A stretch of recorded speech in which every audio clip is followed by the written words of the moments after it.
Nous rejoindre en cours de route. Donc, bonjour, hein, je suis Anissa Jiwan, je suis responsable de l'observatoire et de l'hébergement et du logement à Un Toit pour tous. Donc merci d'être présente et présent au premier webinaire, qui ouvre les rencontres d'Un Toit pour tous. Ces rencontres, elles ont pour objectif de mettre en lumière les dysfonctionnements entre l'ampleur des besoins et l'offre existante en matière de logement pour les plus vulnérables et créer ainsi un espace d'échange collectif pour interpeller et influer les politiques publiques au niveau local.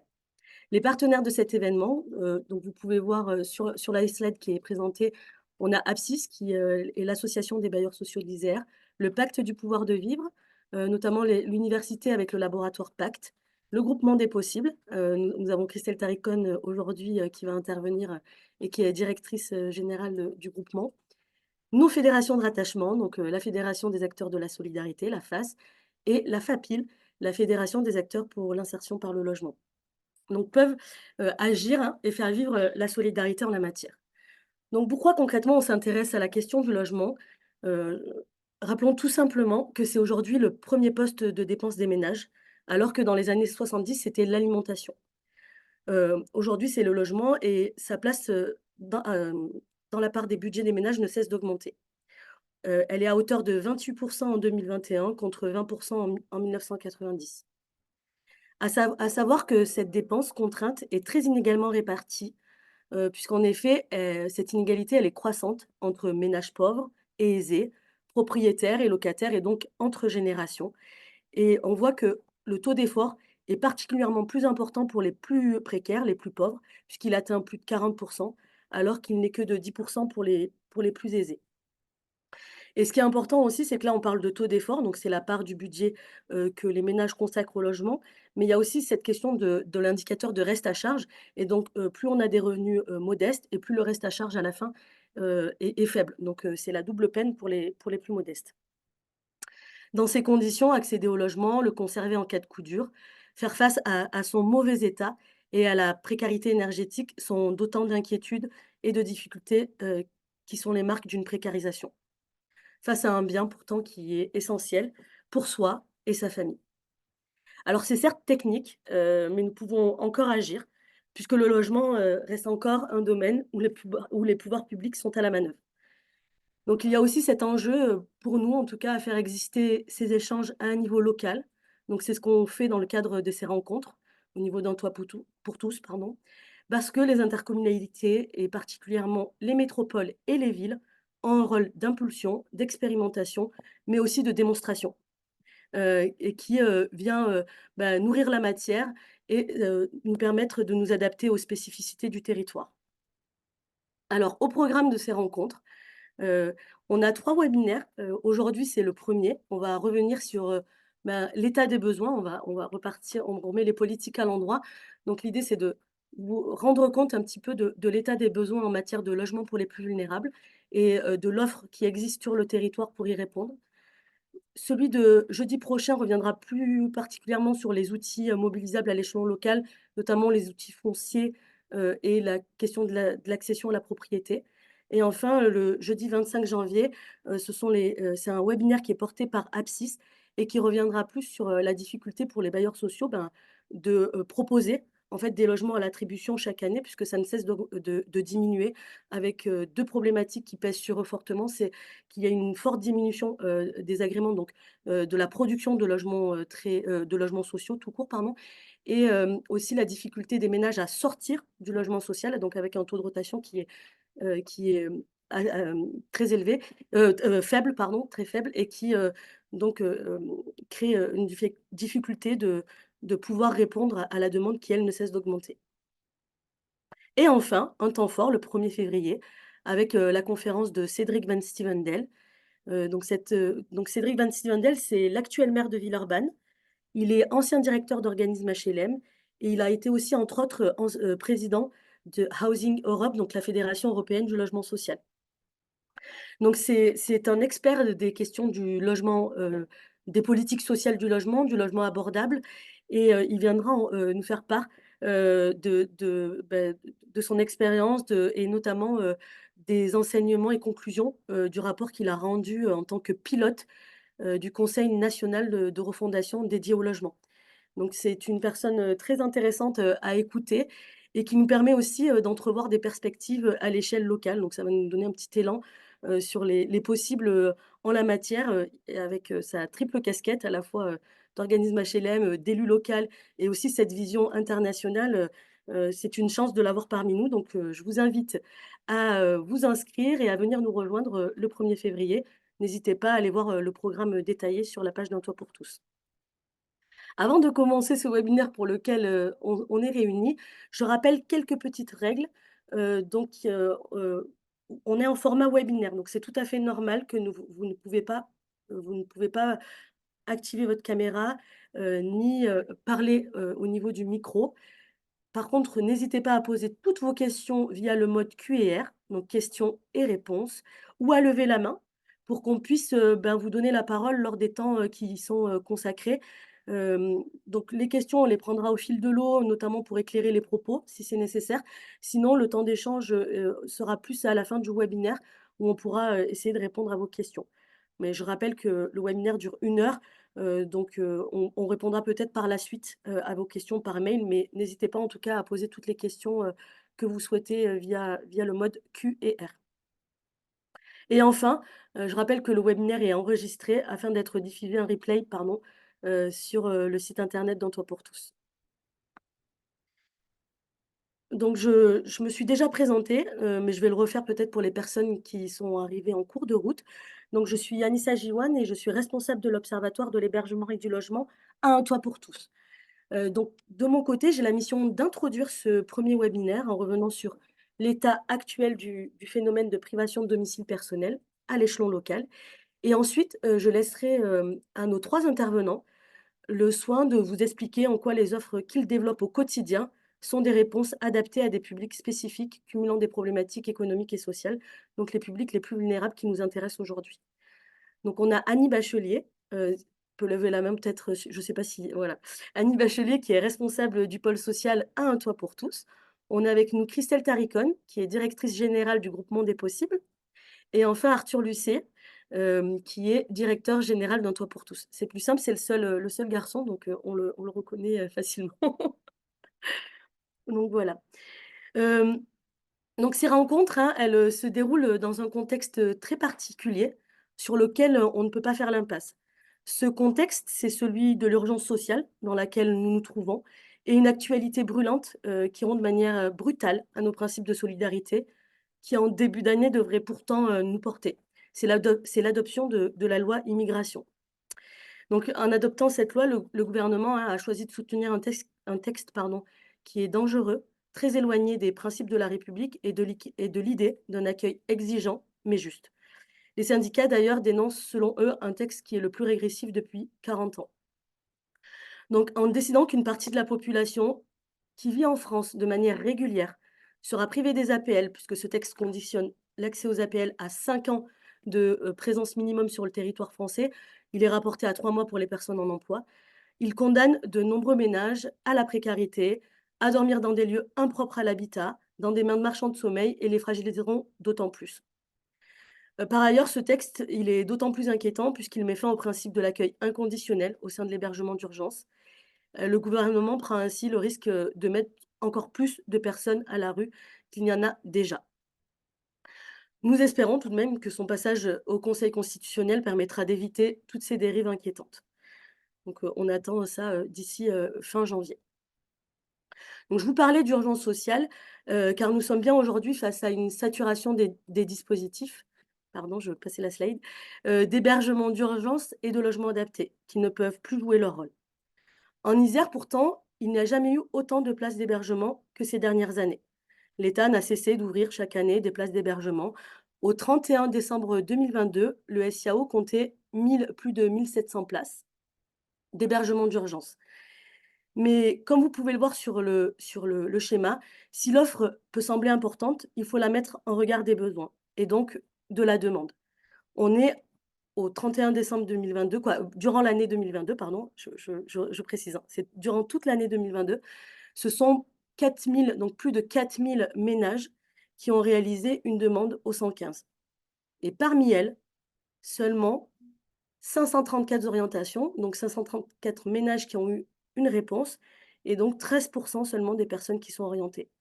On voit que pour pratiquement 8 demandes, on a une seule orientation dans le cadre de l'hébergement d'urgence. Donc la saturation des places d'hébergement d'urgence, hein, sur le territoire, bah, elle est notamment le résultat d'un phénomène d'occlusion du système avec des personnes qui ne sont plus hébergées temporairement, mais sur le long terme. On a 50 des sortants qui ont une durée de séjour de 13 mois en 2022 contre 6 mois en 2019. Donc les gens restent plus longtemps dans l'hébergement d'urgence. Il y a quand même, moi, une donnée qui m'a interpellée. On a 25 des ménages qui ont des durées de séjour entre 4 et 9 ans au sein de l'hébergement d'urgence. Faute de solution, hein, bien évidemment, pour sortir de ce secteur. Donc preuve aussi de cet engorgement, hein, c'est les données, que l'on retrouve, au niveau du logement social.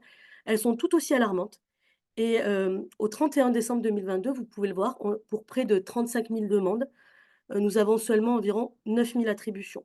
Donc là aussi, c'est une attribution de logement social pour 4 demandes. Et parmi ces demandeurs, on a plus de 9 000 ménages qui sont privés de domicile personnel, c'est-à-dire en habitat précaire, hébergés en structure ou hébergés chez des tiers. Or, le logement social, hein, on le sait, est l'une des débouchés principales des personnes qui sont en structure d'hébergement d'urgence ou de logement adapté. Les acteurs de terrain alertent également sur la situation des personnes migrantes sans titre de séjour ou déboutées du droit d'asile, ceux qui sont sans droit et qui, faute d'autres solutions, se tournent vers l'hébergement ordinaire, mais ne peuvent ensuite en sortir. In fine, c'est l'ensemble du système qui se trouve mis sous pression. À cela s'ajoutent également les personnes ayant déposé une demande d'asile, qui, jusqu'à l'obtention de leur statut de réfugié, relèvent théoriquement du dispositif d'hébergement spécifique, ce qu'on appelle le DNA, le dispositif national d'accueil. Cependant, là aussi, le système d'accueil est sous-dimensionné, ce qui déporte une part importante des demandeurs d'asile sur les dispositifs d'hébergement généralistes. Donc là, je vous ai mis en schéma. Donc on voit à l'heure actuelle avec les chiffres là que je viens de vous dresser ce matin que tous les dispositifs d'accès au logement, à l'hébergement d'urgence et au logement adapté pour les plus vulnérables sont saturés et ne jouent plus, leur rôle. C'est ce que je vous illustre un petit peu aussi sur le schéma ci-dessous. On voit que lorsqu'on est privé de domicile personnel, on peut avoir une situation administrative qui diffère. Donc on peut être en demande d'asile, on peut être sans titre de séjour ou on peut être en situation régulière. Et que celle-ci, notre situation administrative, conditionne les dispositifs auxquels on a droit.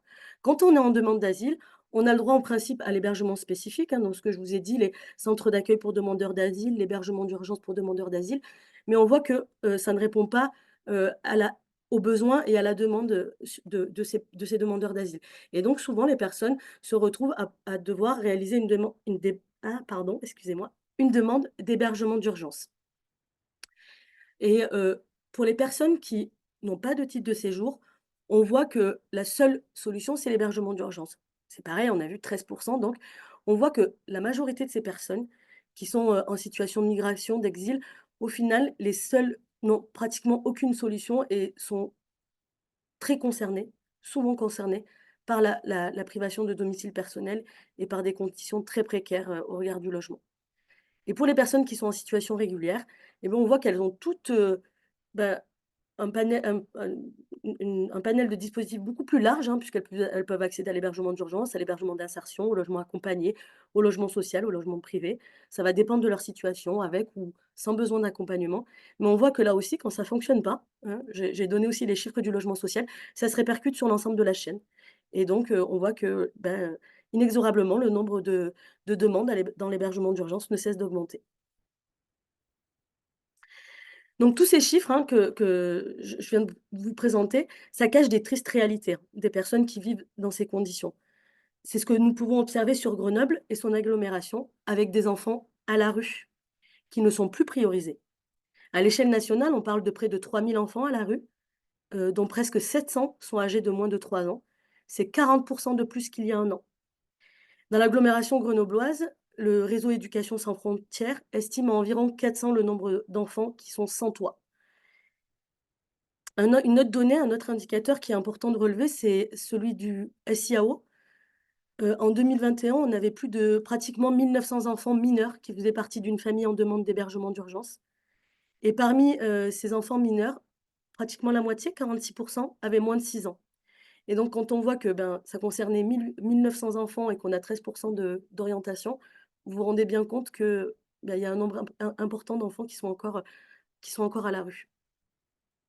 Donc les chiffres explosent, c'est très inquiétant et bah, l'État qui déjà ne jouait plus son rôle de mettre à l'abri toutes les personnes vulnérables, hein, ça fait des années qu'on alerte, sur ces questions, n'arrive désormais plus à héberger les plus vulnérables des vulnérables, que sont les enfants. Voilà pourquoi je parle d'urgence sociale. Par ailleurs, les chiffres que je viens de vous donner, ils sont souvent sous-estimés, puisqu'on a de nombreuses familles qui n'appellent plus le 115, faute de pouvoir être, entendues par le 115, de réponse ou voire même faute de proposition. Donc on a beaucoup de personnes qui sont dans le non-recours et dont on ne voit pas, les demandes qui s'expriment. Au sein de l'observatoire, hein, c'est ce que nous on souhaite éclairer, toutes les zones d'ombre, les personnes invisibles qui sont exclues des politiques, et qui renoncent. Toutes les personnes qui sont privées de domicile personnel et qui sont dans le non-recours. Parce qu'en effet, comme je vous l'ai déjà dit, il y a de nombreuses personnes qui, n'appellent plus le 115 et qui sont dans cette situation. Ces personnes-là, souvent, s'épuisent et trouvent des solutions alternatives, en particulier celle d'être hébergées chez des tiers et avec toutes les conséquences délétères que cela peut entraîner. De ce côté-là, tous les indicateurs montrent que le phénomène d'hébergement chez des tiers s'amplifie et c'est déjà ce que l'on disait au lendemain de la première nuit de la solidarité, hein, réalisée en 2019, qui consistait à dénombrer et mieux qualifier les personnes à la rue et dans le non-recours. On avait mis en évidence, l'ampleur de ce phénomène. Pour rappel, je le disais en début de webinaire, 70 des demandeurs de logements sociaux qui sont privés de domicile personnel sont hébergés chez des tiers. Donc cette solution alternative, qui implique, notamment une relation asymétrique entre hébergeurs et hébergés, relève pourtant clairement de la privation de domicile personnel. Et cette forme de mal logement, elle pèse plus fortement sur les plus précaires. Ce ne sont pas les personnes aisées qui accueillent, les personnes les plus précaires, ce sont déjà des personnes très précarisées qui accueillent des plus précaires qu'eux et qui génèrent des situations de suroccupation avec leurs conséquences, psychiques et sociales très pénalisantes. Au-delà de cet hébergement chez des tiers, on constate également de plus en plus de citoyens qui se mobilisent pour venir en aide aux personnes qui n'ont aucune autre solution.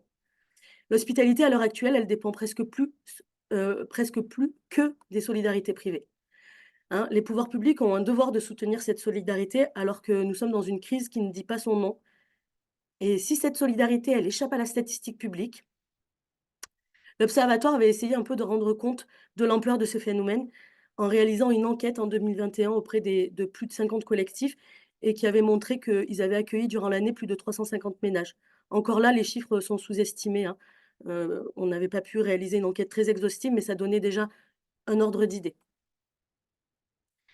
La réalité du sans-abrisme, elle est également directement palpable au sein des accueils de jour. Alors pour rappel, pour les personnes qui ne connaissent pas, un accueil de jour est un lieu de répit, qui est ouvert toute la journée à toutes les personnes qui le souhaitent et sa première mission, c'est celle d'être un lieu de sociabilité, hein, et d'échange, mais les prestations qu'elle, propose, accueil, aide alimentaire, blanchisserie, courrier, garde, des effets personnels et aussi, permanence d'accès aux droits, en font, des dispositifs qui visent avant tout les personnes à la rue, en hébergement d'urgence ou qui sont mal logées. On voit là aussi que tous les indicateurs sont au rouge. Les accueils de jour, ils ne cessent d'alerter des répercussions dramatiques, du manque structurel de places en hébergement d'urgence et de la hausse de la fréquentation, pardon, d'un public très vulnérable et fragilisé, en particulier au niveau psychique. Au 1er octobre 2023, pour se donner un ordre d'idée, Point d'eau avait atteint les chiffres annuels de 2022 avec plus de 240 personnes par jour accueillies. Plus de 240 personnes par jour accueillies. Les équipes, elles sont donc, le réceptacle de tout ce qui dysfonctionne. Manque de places d'hébergement, d'urgence, manque de travailleurs sociaux, de suivi psychiatrique et elles ne savent plus comment gérer à la fois des publics, aux profils très différents, avec d'une part la hausse de la fréquentation de familles avec enfants et d'autre part, la hausse de violence qui provient, de personnes en fragilité psychique. Donc voilà qui sont, vraiment, dépassées par l'urgence sociale, que l'on constate. Un autre indicateur que l'on suit, au niveau de l'observatoire et qui pour nous, est un indicateur aussi de la grande exclusion, c'est la domiciliation. La domiciliation, c'est une démarche administrative qui permet aux personnes sans domicile stable de justifier d'une adresse fixe, qui leur permet notamment d'accéder à un certain nombre de droits. Ce sont souvent les personnes sans domicile qui la sollicitent, les personnes en rupture, familiale ou hébergées chez des tiers. Qu'est-ce que ça nous dit cette domiciliation? Sur Grenoble, en décembre 2023, on avait plus de 3 300 boîtes aux lettres actives, soit une hausse de plus de 64 depuis le confinement de 2020. Ce que ça nous dit aussi de manière, sur les publics, pardon, de manière un peu plus fine, c'est qu'on a une augmentation des familles avec enfants, ce que je viens de vous dire tout le long de ce premier webinaire. Leur nombre a été multiplié par plus de 2. Donc on voit là encore qu'on observe les mêmes tendances, avec aussi l'augmentation d'un public jeune, plus 78 entre 2019 et 2022. Et là, on retrouve aussi encore le phénomène d'hébergement chez des tiers, puisque 52 des personnes qui réalisent une démarche de domiciliation sont hébergées chez des tiers. Pardon. Donc, effectivement, ce début d'année, je ne suis pas la personne qui vous donne les bonnes nouvelles, mais c'est la réalité malheureuse à laquelle on est confronté. Donc, on est face à cette situation alarmante et qui ne cesse de s'accroître depuis des années. Il y a des réponses qui existent, hein, et on est là aussi aujourd'hui pour en parler, pour rester un peu sur une note positive quand même en ce début d'année. Je souhaite maintenant plutôt vous inviter à regarder du côté des solutions, celles qui apportent au quotidien, des réponses en matière de logement et d'hébergement, mais aussi d'accompagnement. Et donc les réponses, qui existent, sur le territoire, pour les personnes les plus vulnérables, hein, les personnes, qui sont privées de domicile personnel et qui rencontrent et qui cumulent des problématiques, c'est les offres qui s'inscrivent dans la logique logement d'abord. Juste avant, pour pas qu'il y ait confusion par rapport, à ce que je viens de vous dresser comme état de la privation de domicile personnel, c'est de revenir sur ce schéma-là, pour que vous compreniez bien que le logement d'abord, il est accessible. En gros, les personnes qui peuvent prétendre en tout cas au logement d'abord, ce sont seulement les personnes en situation régulière. Parce qu'on voit bien que là, les personnes qui sont, sans titre de séjour ou en demande d'asile ne peuvent pas y prétendre. Et c'est pourtant elles, en majorité, qui sont, concernées par, la privation de domicile personnel. Donc je voulais juste, voilà, revenir sur ça, avant de passer la parole, à nos intervenants. Je vais juste très, très rapidement, parce que le temps, file, revenir sur ce qu'est le logement d'abord, hein, très rapidement. Le logement d'abord, ça permet en fait, c'est une logique d'action, pardon, qui renverse celle qu'on connaissait auparavant. L'on passe en fait directement de la rue au logement, sans passer par les différentes étapes, de l'hébergement social dit en escalier. Donc l'accès au logement est premier et arrive dès le démarrage de l'accompagnement. C'est le point d'ancrage, des publics et après on construit, autour, de ce point d'ancrage tous les accompagnements qui sont nécessaires pour répondre aux besoins de la personne. Donc c'est une philosophie qui prend, en compte, les besoins réels de la personne et des parcours qui ne sont pas linéaires. Donc je ne vais pas revenir sur l'historique parce que j'ai pas le temps et j'ai un petit peu dépassé le temps qui m'était attribué. Donc rapidement, ce qu'il faut comprendre, c'est qu'en 2017, le gouvernement Macron a mis en œuvre, le plan, Logement d'abord 2018-2022. Actuellement, on est sur le deuxième plan, Logement d'abord 2022-2027 et les outils principaux, de la mise en œuvre de cette politique Logement d'abord, c'est la création de logements très sociaux, dits PLAI, PLAI adaptés. On y reviendra avec Arthur. C'est, la mise en œuvre, de nouvelles places, plus 30 000 au niveau national comme objectif, en intermédiation locative. Et enfin, c'est aussi la création de nouvelles places en pension de famille. Donc tous, ces dispositifs sont, les objectifs principaux de la mise en œuvre, du logement d'abord sur le territoire. Et rapidement, avant de laisser la parole à Annie, je vais revenir, voilà, ça ce sont, les objectifs chiffrés, au niveau de l'agglomération grenobloise. Donc sur, 2000, c'était sur le premier plan logement d'abord. On attend, le bilan, d'ici, fin janvier. Mais voilà, on avait, l'objectif d'atteindre plus 1 600 logements, en direction des publics les plus vulnérables dans le cadre de ce plan Logement d'abord, notamment avec la création de logements très sociaux, en développant l'IML et les pensions de famille.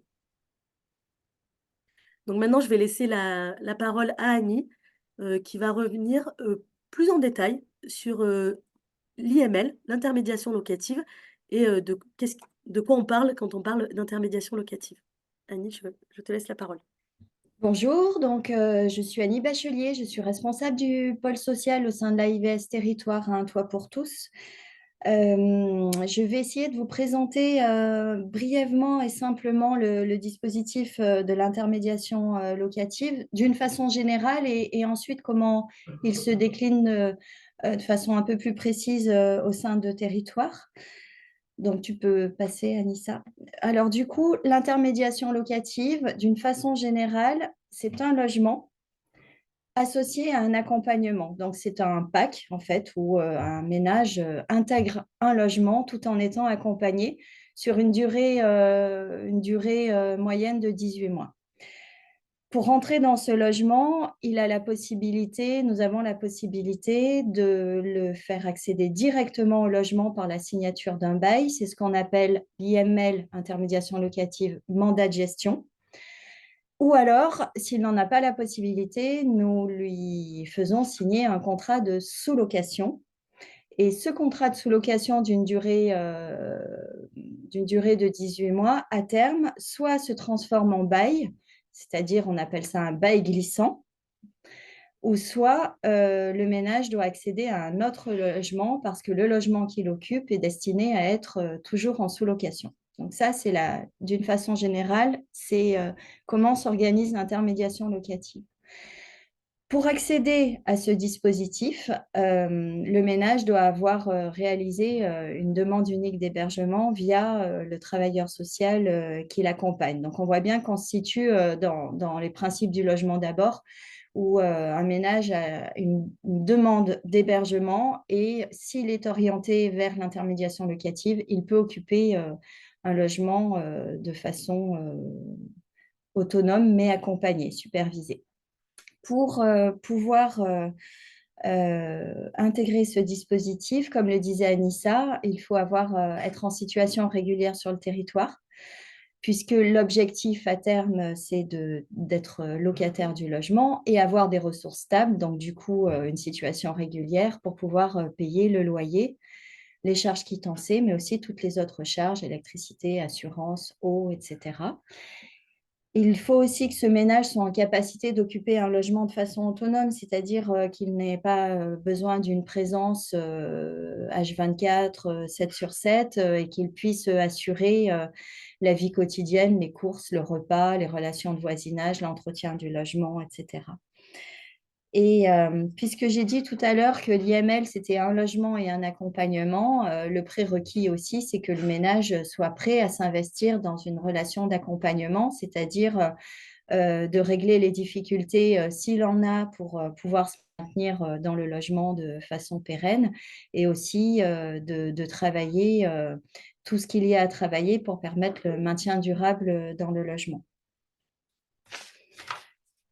Donc ça, c'est une définition un peu générale.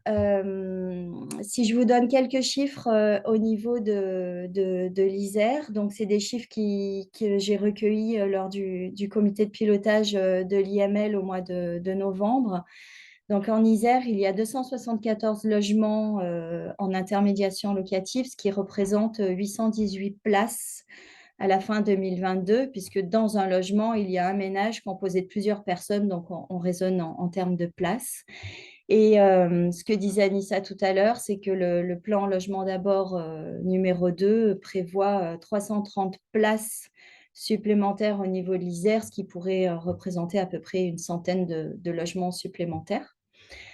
Toujours au niveau du département de l'Isère, plus de la moitié des logements qui sont dans le dispositif de l'intermédiation locative sont voués à être occupés de façon pérenne, puisqu'on a 36% des logements qui sont pour des ménages en sous-location, mais pour lesquels l'objectif est que le bail glisse à leur nom, donc un maintien à terme dans le logement. et 17% qui intègrent le dispositif avec la signature d'un bail de 3 ans renouvelable, donc avec un maintien, un objectif de maintien dans le logement.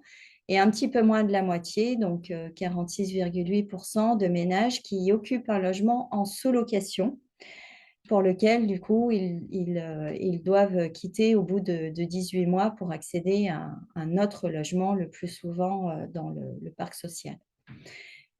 Sur ces 274 logements, il y en a 70% qui se situent dans le parc privé.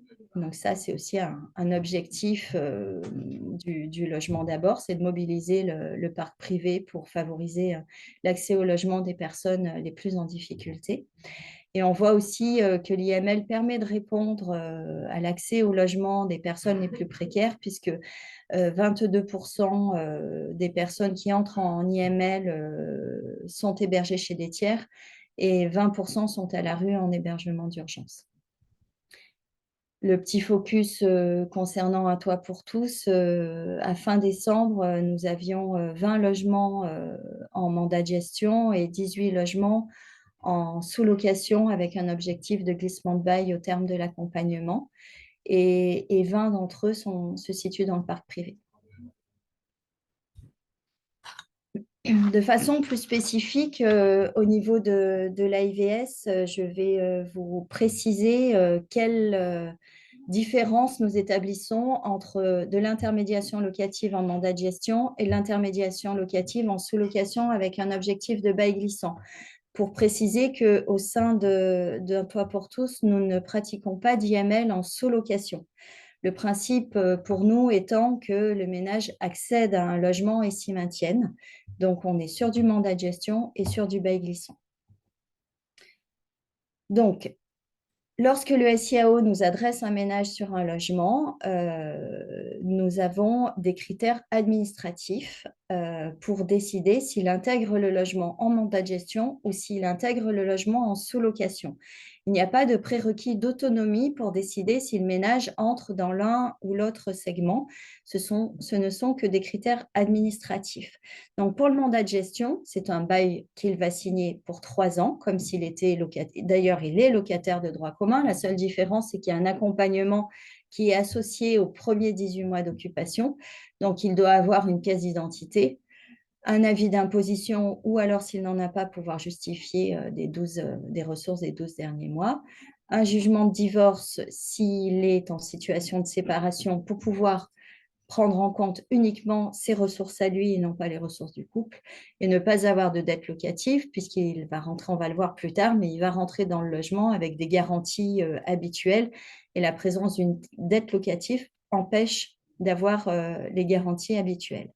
Donc, s'il n'a pas tous ces documents à présenter, du coup, nous allons être sur de l'IML sous-location avec un objectif de bail glissant. Il signera un contrat de sous-location d'une durée de 6 mois qui sera renouvelable donc jusqu'à 2 fois. Et ensuite, on verra plus tard, il pourra rester dans le logement par la signature d'un bail. La différence que nous voyons entre les deux, c'est les dispositifs de solvabilisation, comme je le disais tout à l'heure, pour du mandat de gestion, puisque le ménage rentre en étant locataire en titre du logement, il a accès à tous les dispositifs de solvabilisation habituels, c'est-à-dire la garantie financière du FSL et les dispositifs de solvabilisation, donc financement du dépôt de garantie et le premier mois de loyer s'il remplit les critères. C'est la garantie Visale et c'est aussi l'avance du Locapass. Puisqu'il est locataire, il a accès au chèque énergie. Le sous-locataire n'aura pas accès à tous ces dispositifs de solvabilisation à l'entrée. Il aura le chèque énergie et il aura accès à un dispositif de minoration de quittance. La minoration de quittance, en quelques mots, nous avons la possibilité de minorer le montant du loyer d'un montant maximum de 100 € par mois. Ensuite, à l'entrée dans les lieux, il y a aussi des démarches et des exigences qui sont différentes. Donc, pour le mandat de gestion, comme je l'ai dit plusieurs fois, il signe un bail d'une durée de 3 ans. Il doit fournir une assurance multirisque habitation, payer le dépôt de garantie correspondant à un mois de loyer sans charge et il a accès à la garantie financière, donc Visale. Pour la sous-location, donc c'est un contrat de sous-location de 6 mois, comme je l'ai dit tout à l'heure, et renouvelable. Il souscrit une assurance responsabilité civile et doit payer un dépôt de garantie de 150 euros. Et les logements, que ce soit en mandat de gestion ou en sous-location, ne sont pas meublés. L'accompagnement, donc l'accompagnement, il est centré sur le logement, ça c'est le cadre conventionnel établi avec la DETS. Il se module dans le temps en fonction des besoins du ménage, d'expérience. On s'aperçoit que les 3 premiers mois et même les 6 premiers mois représentent un accompagnement très renforcé, très intensif pour soutenir le ménage pendant l'entrée dans son logement, pour le meubler, pour réaliser les démarches, pour s'intégrer dans le quartier, s'inscrire dans les écoles, rencontrer l'assistante sociale de secteur, etc.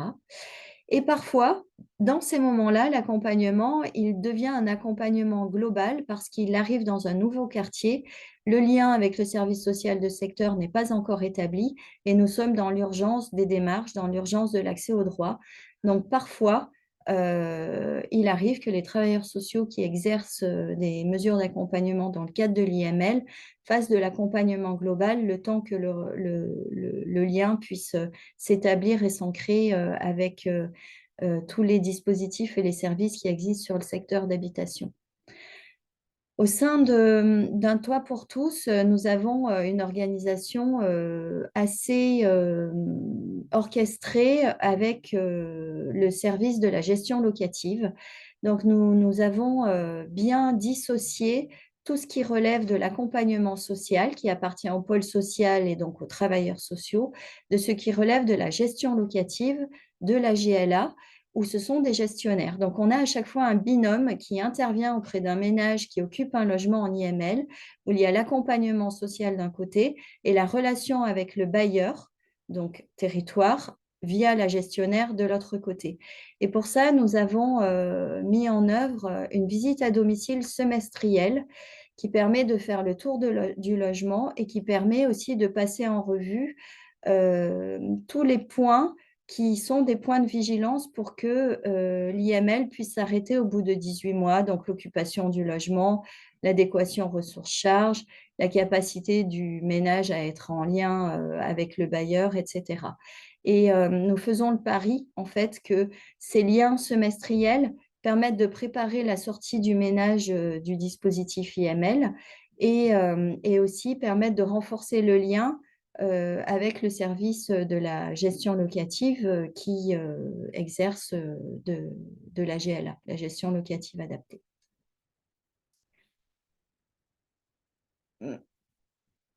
Bon.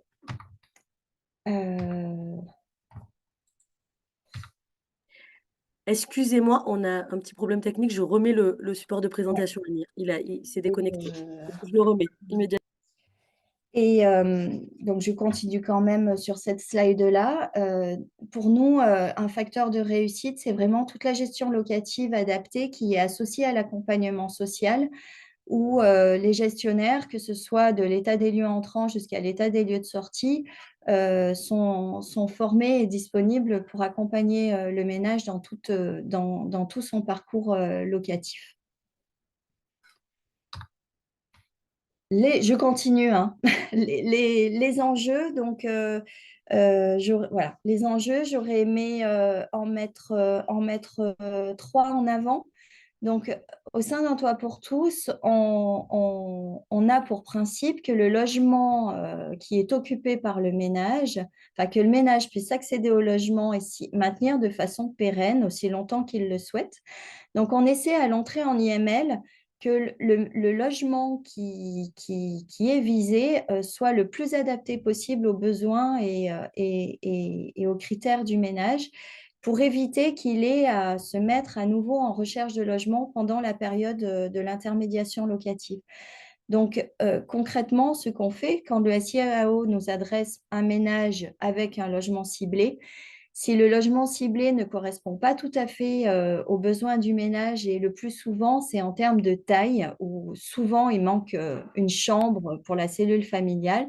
Si on a le produit au sein de l'agence et qu'on peut l'intégrer dans le cadre du dispositif IML, à ce moment-là, on propose au ménage d'intégrer un logement plus adapté pour qu'il puisse sereinement s'y installer et ne pas se projeter dans un autre logement plus adapté à terme. Nous allons aussi, on parlait des titres de séjour, nous allons aussi expérimenter sur 2024 l'accueil de ménages avec des titres de séjour qui expirent à moins de 6 mois pour leur permettre d'intégrer un logement plus rapidement plutôt que d'être maintenus en file d'attente dans d'autres dispositifs du SIAO. Et c'est ce que je disais tout à l'heure, le facteur de réussite pour nous au sein de Territoire, c'est l'accompagnement social couplé à la GLA. Et après l'IML, la GLA se poursuit et l'intervention sociale des travailleurs sociaux qui accompagnent les locataires de droit commun au sein de l'agence pourront aussi intervenir tout au long du parcours résidentiel du ménage. Et en conclusion, c'est qu'après l'IML, il y a encore un ménage qui occupe un logement et le facteur de réussite aussi, c'est qu'il soit ancré de façon plus générale dans son quartier avec des relais qui sont bien mis en œuvre, que ce soit au niveau de la polyvalence ou au niveau de dispositifs autour de l'insertion, enfin de la santé ou de l'insertion professionnelle. Je crois que j'ai dépassé, mais j'ai fait comme Anissa. Donc merci. Merci Annie. Oui, c'est vrai qu'on a un temps contraint, 1 heure, donc on va essayer d'aller un petit peu plus vite pour respecter les temps. Christelle, bah, je t'invite maintenant à faire ta présentation et à nous parler de la pension de famille qui est aussi ben, une réponse adaptée au public les plus vulnérables. Je te laisse la parole. Merci Anissa.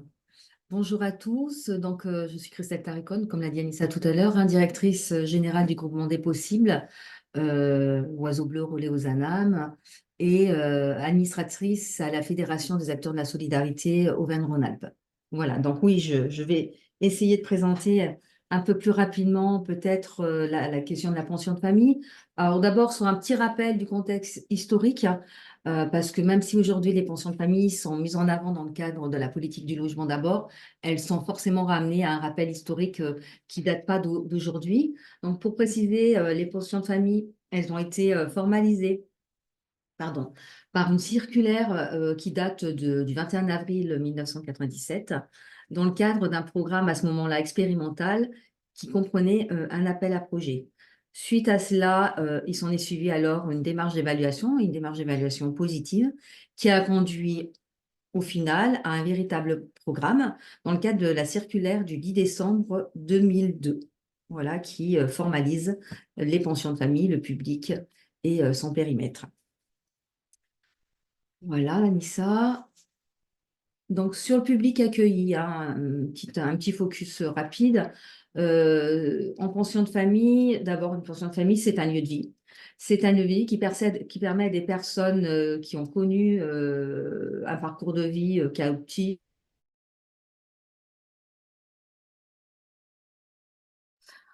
On a un petit problème technique. Je n'entends plus Christelle. Je crois que est-ce que vous pouvez me faire signe si c'est aussi le cas de votre côté? D'accord. Donc on rencontre un problème technique, par rapport au temps, qui nous reste. On va peut-être, passer, Arthur, tu vas peut-être, prendre, la suite pour nous parler, des PLAI adaptés et on reprendra avec Christelle quand elle, se reconnectera. Sauf si, mais là je vois que c'est vraiment bloqué. Je vois que ça fonctionne plus du tout. Donc, est-ce que ça te va, Arthur? OK, on fait comme ça. Oui, là, elle est complètement déconnectée. Donc je vais passer à la désolée, hein, ce sont les aléas du direct. Donc je vais passer la main à Arthur qui va nous parler, des PLAI adaptés qui sont donc, les logements très sociaux. Bonjour tout le monde. Moi, ça va être assez rapide, comme ça vous pourrez revenir après à la solution des pensions de famille. L'idée principale de mon propos, c'est de montrer que pour pouvoir loger tout le monde, ou en tout cas un maximum de monde, il faut produire des logements très sociaux. Et c'est ça qu'on appelle communément des PLAI. Parce que PLAI, qu'est-ce que ça veut dire? Ça veut dire prêt locatif aidé d'intégration. Donc en fait, c'est un mode de financement du logement social. Il faut juste comprendre que dans le logement social, vous avez toute une catégorie de logements, des plus sociaux avec des loyers les plus faibles, jusqu'à des logements qui sont à des tarifs un peu supérieurs. Et puis après, vous avez les logements qui sont dans le privé qui sont encore plus chers. Donc quand on parle de PLAI, on parle juste des logements les plus sociaux dans la catégorie des logements sociaux. Donc ça s'adresse évidemment aux personnes qui sont les plus en difficulté. Donc je vous ai mis les critères. On le voit dans le premier tableau, c'est le premier critère que définit l'État quand on produit un logement très social, c'est de donner le loyer maximum au mètre carré que le bailleur peut pratiquer. Donc si on prend sur gamme, donc l'agglomération grenobloise, euh, quand on fait un logement PLAI, on doit au maximum appliquer un loyer de 5,34 € par mètre carré. Ça veut dire, pour que ça nous parle un peu plus, que sur un logement de 65 mètres carrés, on arrive sur un loyer d'environ 347 € maximum. Si on est sur un logement un peu moins social, on appelle ça le plus, c'est pareil, c'est un nom lié à un prêt qui est accordé par l'État pour favoriser cette production.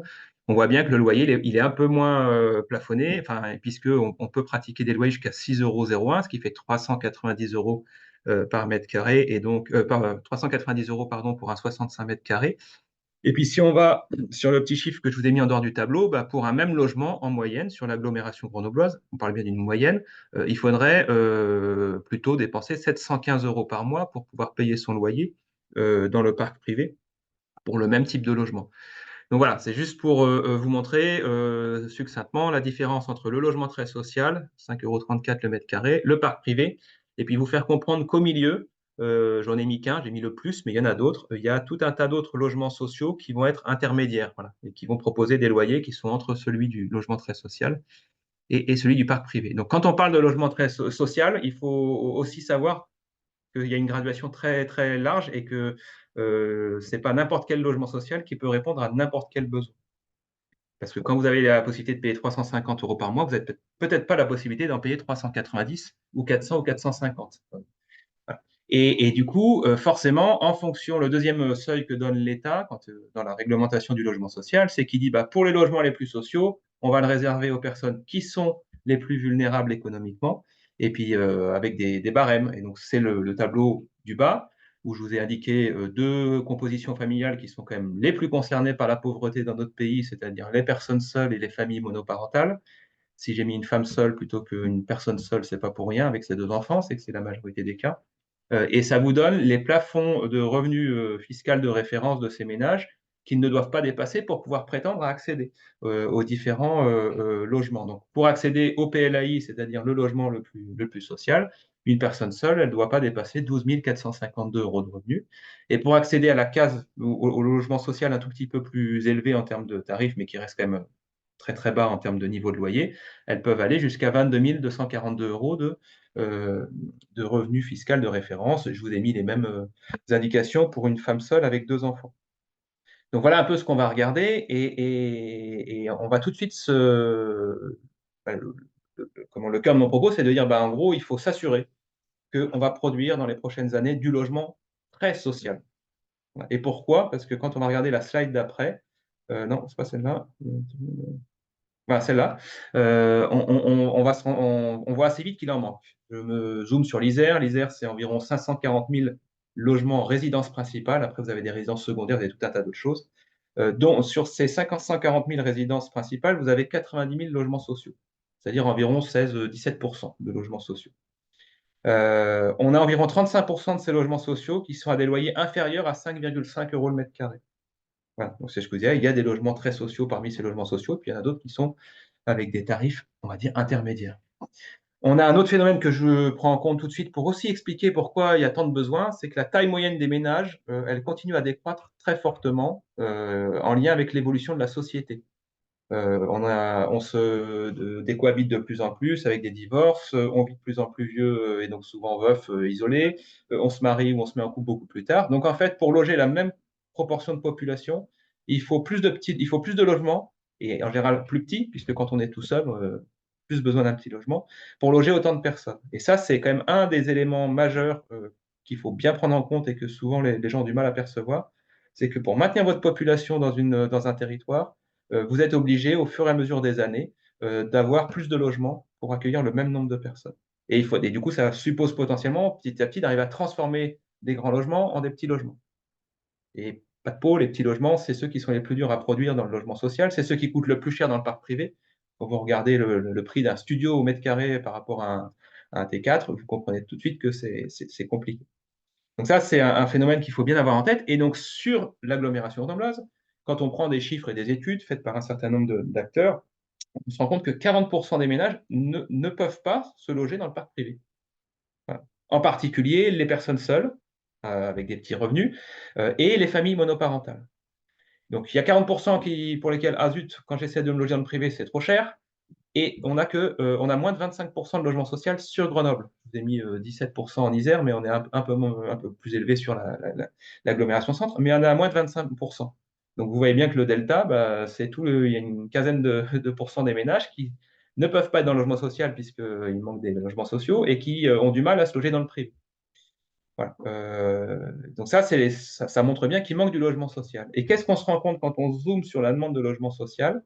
On se rend compte que 70% des demandeurs sont dans les plafonds les plus bas. Donc si je reviens à la diapo d'avant, c'est-à-dire qu'ils sont dans le tableau du bas, en dessous des seuils de revenus qu'on a vus, c'est-à-dire 12 000 euros pour une personne seule, 22 000 euros pour 30 quelques mille euros pour une femme seule avec 2 enfants. Donc ça veut dire qu'il ne suffit pas de produire du logement social, il faut produire du logement très social, puisque 70% des gens qui cherchent un logement social n'ont la capacité de s'acquitter d'un loyer que les plus plafonnés. Donc c'est ça qu'on met en avant et qui fait que si on veut que les gens accèdent au logement, libérer des places dans l'hébergement d'urgence, enfin tout ce que Anissa vous a expliqué au démarrage, et réussir cette politique du logement d'abord, bah, il ne faut pas que des principes, il ne faut pas que de l'accompagnement, il en faut. Hein, il faut faire plein de choses. Mais si on ne fait pas de logement, un logement d'abord sans logement, ça ne marche pas. Donc il faut absolument maintenir déjà et développer une offre de logements très sociaux en nombre suffisant. Et quand tous les acteurs réunis parlent de crise du logement, ce qui nous fait peur, nous, c'est que on voit bien que cette production-là, aujourd'hui, elle n'est pas du tout au niveau où il faut. On en est quand même dans une situation, quand Anissa parle de crise, où aujourd'hui, les associations comme les nôtres, elles disent la même chose que les fédérations du bâtiment. C'est quand même pas tous les jours qu'on est d'accord, ou qu'on a les mêmes propos. Mais aujourd'hui, sur toute la chaîne du logement, on a tous quand même un propos qui est assez cohérent et de dire que ça va être compliqué et qu'on est en face d'une crise du logement dont il faut mesurer l'ampleur. Et en plus, comme on parle de logement, l'accompagnement, déjà, c'est compliqué à déployer, ça prend du temps, mais déployer un logement, c'est de l'investissement, et un logement, ça se programme quelques années avant qu'il soit opérationnel. Donc, tout ce qui n'est pas en train de se faire aujourd'hui, on va mettre du temps à le réactiver dans les prochaines années. Donc, voilà, ça, c'est le cœur du propos que je voulais avoir aujourd'hui. Et c'est ça parfois qui manque, enfin nous, sur ce quoi on va insister, les grands principes, la politique du logement d'abord, dire qu'on va faire du logement d'abord en développant de l'IML tel qu'Annie l'a évoqué, qui est un outil super intéressant, des pensions de famille sur lesquelles Christelle va revenir, qui est un outil très intéressant, c'est très bien, mais si on ne produit pas en volume le nombre de logements dont on a besoin, eh ben, on va passer notre temps à trier des publics et à faire rentrer les 3% qui peuvent rentrer, les accompagner au mieux, et puis attendre que les autres ils soient à la queue leu leu. Donc, ça, c'est ce que je voulais dire. Et je voulais en profiter après, avant de redonner la parole, pour vous dire que nous, on fait tout ça, un toit pour tous, on fait des choses là-dessus. Mais surtout ceux qui ne sont pas éligibles, notamment Anissa l'a dit, ceux qui n'ont pas de papier, qui sont en situation non régulière, on fait aussi tout un tas de choses. Et on arrive à héberger aujourd'hui des centaines de personnes avec l'appui de plein de partenaires, avec l'implication de citoyens et de donateurs. Et que ce n'est pas le propos aujourd'hui, mais on arrive à faire des choses là-dessus. Donc, si vous voulez nous rejoindre, n'hésitez pas à venir nous voir, on fait des choses. Merci Arthur. Donc je vais repasser la main à Christelle. On est désolé, on a pris un petit peu de retard. C'est les 5 minutes qu'on a laissées pour que l'ensemble des gens puissent se connecter et le petit problème technique. Donc si vous voulez bien rester encore avec nous 10 minutes et puis après on vous laisse reprendre le cours de votre journée. Donc voilà, si vous pouvez nous accorder encore 10 minutes, le temps de l'intervention de Christelle sur la question des pensions de famille. Merci en tout cas Arthur pour ton intervention. Oui, Christelle. désolée, j'ai eu un petit souci technique. Je vais repartir de là où je m'étais arrêtée, donc sur le public C'est sur la... accueilli. Voilà. Voilà, hein. Donc, en pension de famille, public accueilli, comme je l'ai dit, c'est des personnes qui ont connu un parcours de vie chaotique et qui ont besoin de se poser durablement, c'est-à-dire que c'est un chez-soi, un véritable chez-soi et un logement pérenne sans limitation de durée, tout en bénéficiant d'une vie collective qui est organisée par l'équipe de professionnels en place. Le public, il est bien identifié dans la circulaire dont je parlais tout à l'heure, hein, qui dit que les pensions de famille sont destinées à l'accueil de personnes à faible niveau de ressources, dans une situation d'isolement. C'est vraiment la porte d'entrée, la question d'isolement, puisque vraiment, c'est reprendre ce lien social ou d'exclusion lourde et dans la situation sociale et psychologique rend impossible à échéance prévisible l'accès à un logement ordinaire. Voilà, ça, c'est ce que dit la circulaire.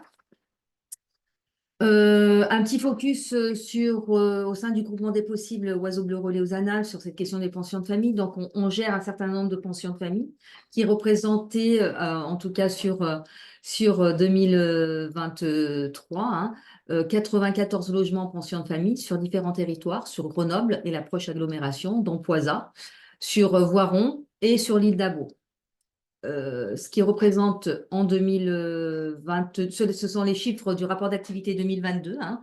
Il y avait 70% d'hommes accueillis dans nos pensions de famille, 30% de femmes, 42% ont plus de 60 ans et 46% perçoivent et percevaient l'allocation adulte handicapé. En 2022, tout ça représentait 102 personnes logées. Et puis, je parlais tout à l'heure de dire que c'est un lieu de vie, mais c'est surtout un logement pérenne. Les personnes, elles peuvent y rester jusqu'à ce qu'elles décèdent. Et c'est ce qui est arrivé en 2022, où on a eu 6 personnes décédées avec des grosses pathologies de santé. Ce que je peux juste préciser également, c'est qu'au-delà de ces pensions de famille, on a aussi 3 projets en cours. On a une résidence accueil qui devrait voir le jour d'ici courant 2024, fin 2024, en lien avec le bailleur social Actis. Une pension de famille sur couple-vie 2025-2026 en lien avec le bailleur Pluralis. Et puis un autre projet sur Grenoble, la Villa Clément, avec le bailleur Grenoble Habitat, pareil, 2026-2025. Et là, dans le cadre d'un collectif plus large, puisque c'est un montage d'une pension de famille un peu hybride. Voilà, la pension de famille, une réponse pertinente puisqu'elle est mise en avant, la pension de famille, dans le cadre du développement de la politique du logement d'abord, et elle s'inscrit véritablement dans cette stratégie-là. Pour quelques chiffres, donc en 2016, il y avait 155 000 places de pension de famille, 2022, 22 700 places en pension de famille. Et puis, comme on le disait tout à l'heure, le plan logement d'abord 1 qui s'est terminé et le plan logement d'abord 2 qui démarre. Donc, dans le cadre du plan logement d'abord 1 2018-2022, il y a eu 7 200 nouvelles places ouvertes en pension de famille. Et là, sur la période du plan logement d'abord 2, il y a la prévision d'ouverture de 10 000 places en plus. Peut-être quelques chiffres en plus qui ne sont pas là. Il y avait un objectif national de développer plus de 10 000 places en pension de famille sur le plan logement d'abord 2, dont un tiers en résidence accueil. Résidence accueil, c'est avec une dimension un peu plus d'accueil de personnes en situation de souffrance psychiatrique. À la fin 2022, 60% de l'objectif quinquennal a été atteint au niveau national, contre 65% au niveau Auvergne-Rhône-Alpes. Voilà, on peut peut-être poursuivre. La pension de famille, toujours une réponse pertinente qui s'inscrit dans la logique logement. Me semble important, en tout cas au niveau du groupement des possibles, Oiseaux Bleus Relais aux Annales, quand on crée des pensions de famille, on a des critères incontournables sur lesquels on ne déroge pas pour pouvoir développer ce type de réponse et associer les personnes qui vont être logées. Donc, les critères incontournables, c'est d'abord oui. Est-ce que j'ai accès librement à mon logement et aux espaces collectifs sans passer par des professionnels? Oui. Est-ce que je peux entrer chez moi sans avoir à passer dans l'espace de regroupement collectif, que ce soit salon, salle à manger, etc. Oui. Est-ce que je peux accueillir mon ou mes enfants en garde ponctuelle? Oui. Est-ce que je peux accueillir quelqu'un chez moi, bien entendu? Est-ce que je peux héberger ponctuellement quelqu'un chez moi, bien entendu? Est-ce que je peux mettre mes propres meubles dans le logement attribué, bien entendu? Est-ce que je peux avoir un animal, bien entendu? Est-ce que je peux avoir de l'alcool chez moi? Ben oui, la personne, elle est chez elle, donc elle est dans son logement. Est-ce que je peux vieillir dans mon logement et m'y maintenir autant que possible médicalement, voire y finir ma vie? C'est ce que je disais tout à l'heure, bien entendu. Et est-ce que les locaux sont adaptés à la perte d'autonomie? Ben oui, en tout cas, là, on doit véritablement travailler à ça et comment on adapte le logement dans la question de vieillissement prématuré. Et puis d'autres critères qui sont alors plutôt non. Est-ce que je dois prouver ma capacité à habiter? Ben non. Est-ce que je dois prouver ma capacité à vivre en collectif?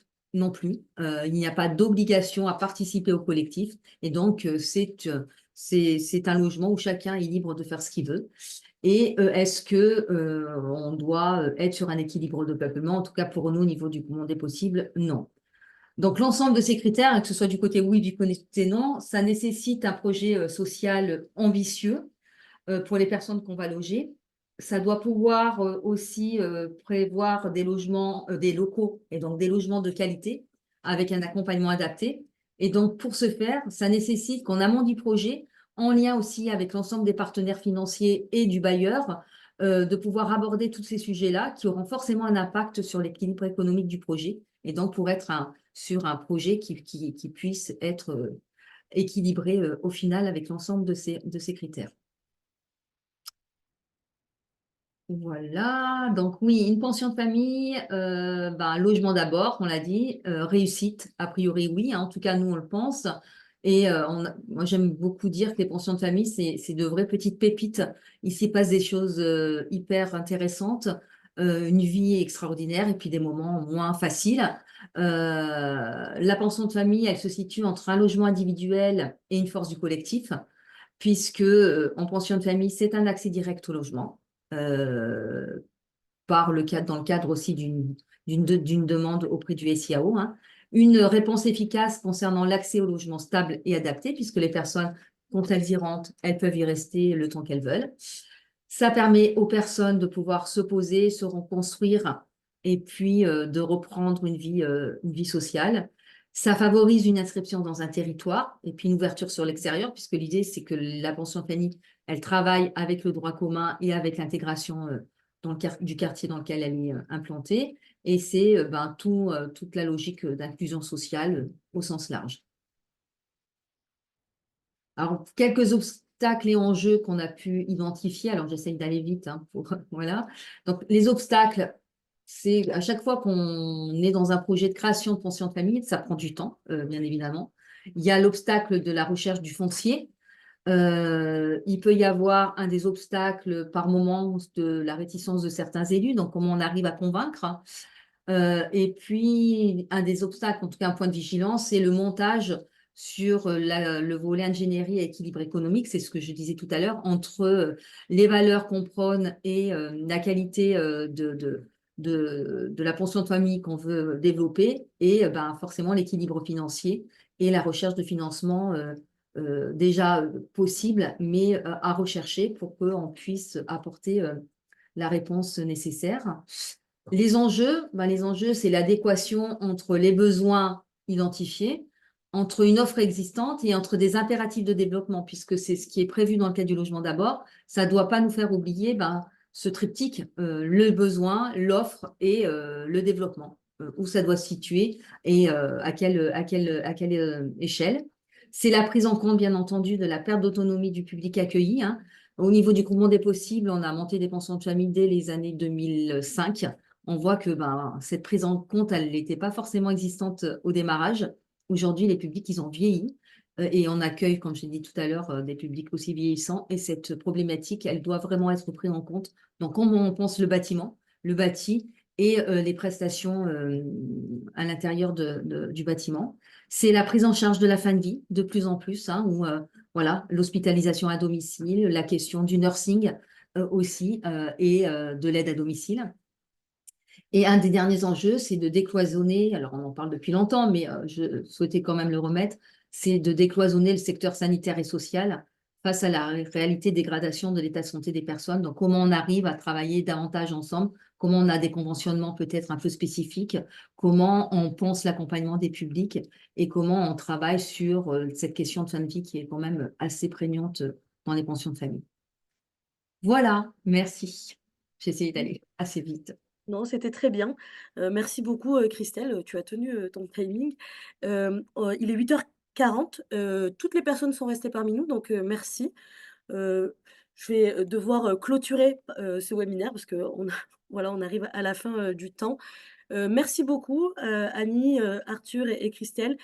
C'était très clair. L'idée de ce webinaire, hein, c'était bien d'essayer d'expliquer de manière un peu pédagogue ce que voulaient dire tous ces sigles, que l'on peut voir, quand on est auprès, des personnes vulnérables, qu'on les accompagne, mais on ne comprend pas forcément tout ce que ça implique, donc l'intermédiation locative.